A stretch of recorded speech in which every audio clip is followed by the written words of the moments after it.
내일은 1년여 만에 정경심 동양대 교수에 대한 1심 판결이 나옵니다.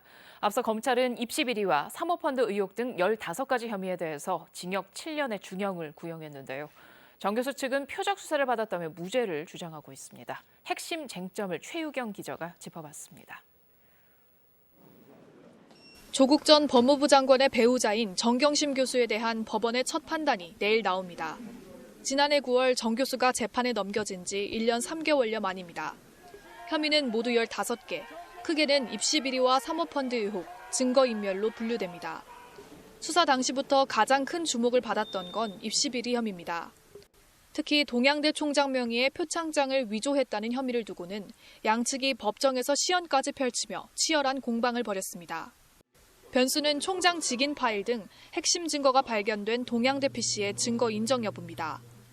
변호인은 검찰이 권한이 없는 조교 등으로부터 PC를 위법하게 제출받았다며 증거로 쓸 수 없다고 주장합니다.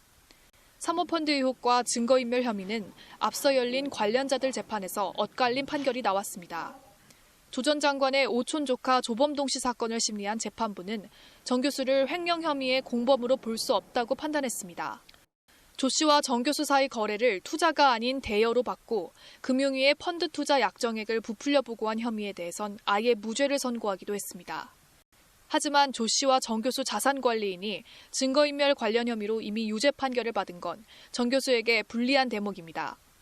검찰은 지난달 결심 공판에서 권력층의 부정부패라며 정 교수에게 징역 7년과 벌금 9억 원을 구형했습니다.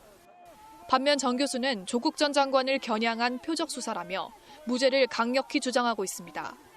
이번 판결은 자녀 입시 비리 등과 관련해 공범으로 기소된 조 전 장관 재판 결과에도 영향을 미칠 것으로 보입니다. KBS 뉴스 최유경입니다.